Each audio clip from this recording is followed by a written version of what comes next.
Guys, thank you so much for joining us. I'd like to start with the micro aspects of anti-Semitism on campus and then blow out to the analyses and the statistics. Hey, calm down over there. I know it's exciting, but calm down. Katie, you are I've heard of this university, Columbia. I understand there's been a little bit of a ruckus there. Can you tell us a little bit about your experience as a Jewish student at Columbia? Absolutely. As a Jewish student at Columbia, it has been a horrific experience since October 7th.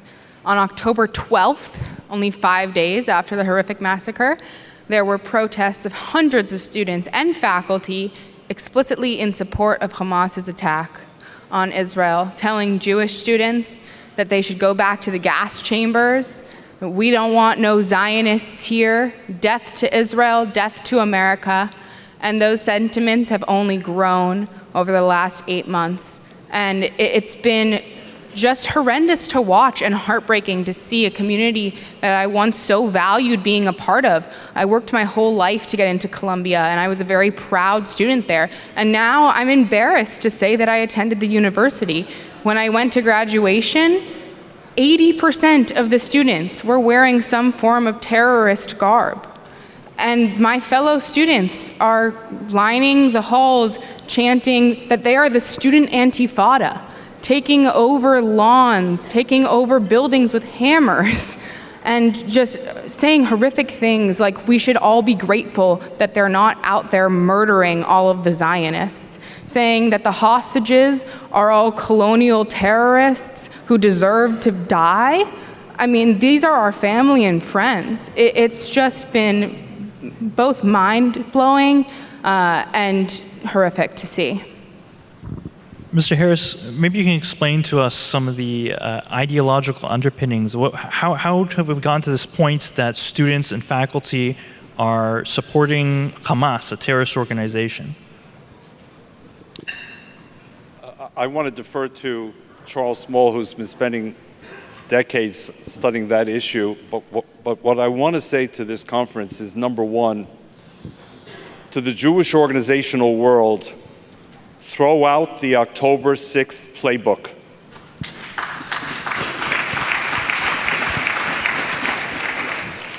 It is irrelevant today. We need a new playbook for the entire community. When it comes to universities, it has to be very clear. Unfortunately, too many American universities today do not understand what is our preferred weapon, which is reason. What they do understand is reputational damage, financial implications, lawfare, and congressional legislation.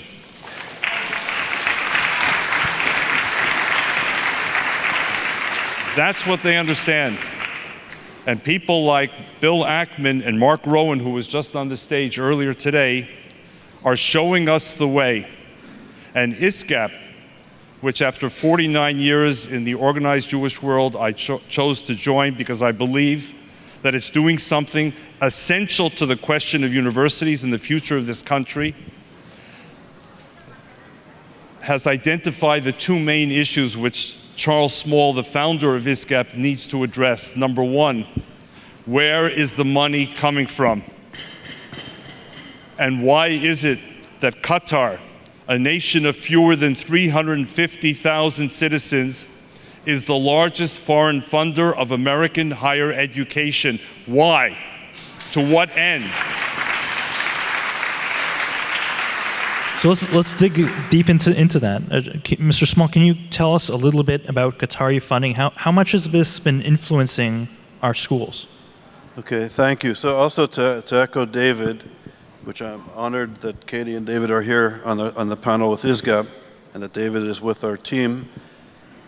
For 40 years, the Muslim Brotherhood has been funding higher education in the United States and in Western Europe and in Canada. They know that by influencing the universities, it's the best way to transform a society. Higher education is the most important institution in our democratic country. Change it. where young Americans go to learn to be citizens, and you've captured the minds and the hearts of the society. Under our noses, for 40 years, the Muslim Brotherhood with Qatar, and before that Saudi Arabia and other nefarious actors, anti-democratic, anti-American, sexist, homophobic, anti-Semites, have been giving money to higher education. They've been funding the Edward Saids and the intellectual champions of this sort of red-green alliance. The radical left, radical Islam, and also the radical right have been attacking the democratic center. The Muslim Brotherhood intentionally, this is 40 years ago, created a strategic plan to distance Israel from the United States and the West, and to use anti-Semitism to fragment and to weaken the United States of America. 40 years later, look where we are. And my other message, echoing David, which is really important, we need, as David was saying, a post-October 7th Jewish community strategy. We need the best minds, the best intellectuals at the table. For over 25 years, my academic colleagues knew this was unfolding, but nobody wanted to listen. There's a Chinese proverb that says, you can't wake up a dog that's pretending to sleep. We all wanted short-term benefits. We need the best minds. We need the best strategy experts, the policy experts, the philanthropists and business people that know how to scale and develop projects. Intellectuals, we map and decode, but we can't really tie our shoes all the time. We need everybody around the table who speaks different languages and has different area of expertise, and learn from each other and listen to each other.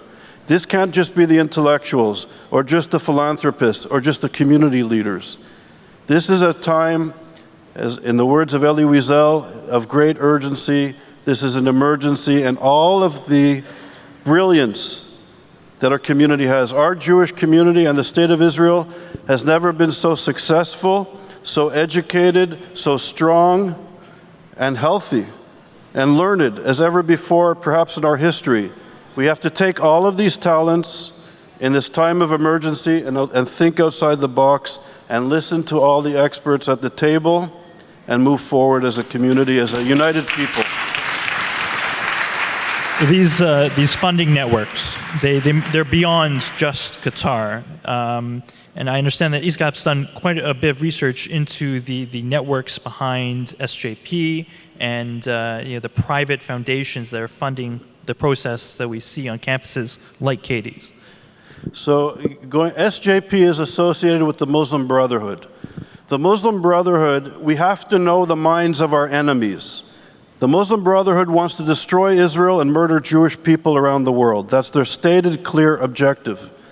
They take a perversion of Islam and they fuse it with European anti-Semitism, the protocols of the elders of Zion, the words and ideas that led to the extermination of Jewish people in the Holocaust are the same words and ideas that the Muslim Brotherhood uses as their raison d'etre, as their constitution.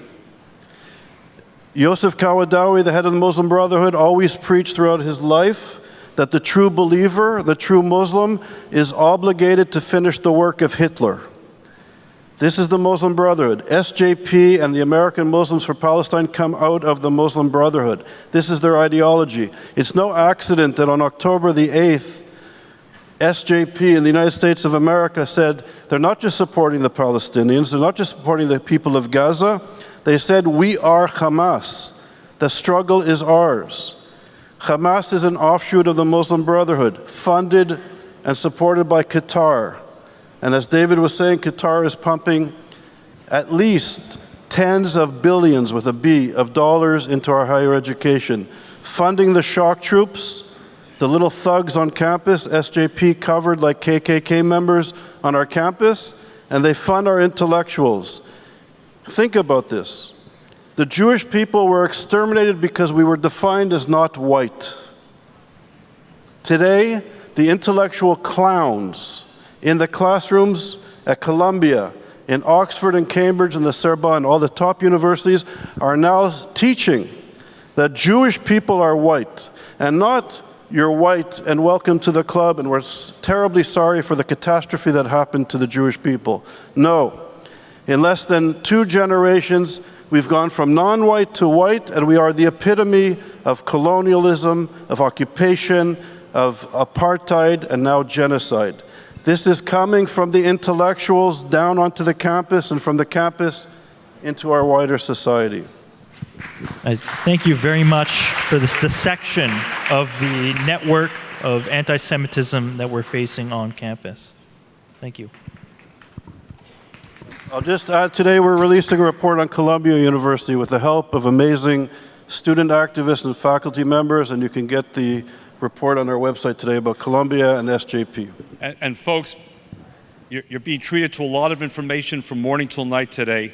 Remember one thing, if nothing else, that this young woman has told us that 80% of students graduating from one of the world's finest universities, her words, were wearing some form of terrorist garb.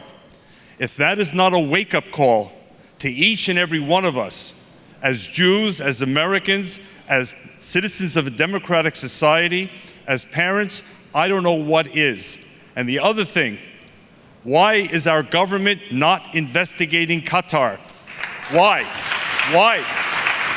Why is our government elevating Qatar to major non-NATO status when it should be questioning why its money is interfering with American values and seeking to divide this country and destroy the relationship between the United States and Israel? Why?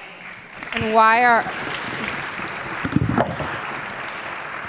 And the other last thing I'll add, sorry, is why are our institutions aiding and abetting in global terrorism by taking blood money from Islamic fundamentalist countries to hire evil professors to spew their godless, hateful gospel to students, say things like Hamas's attack was amazing, and those professors teach the classes on Israeli-Palestinian conflict. That is abhorrent, and the leaders of these universities either need to find moral clarity and a backbone, or they need to find a new job.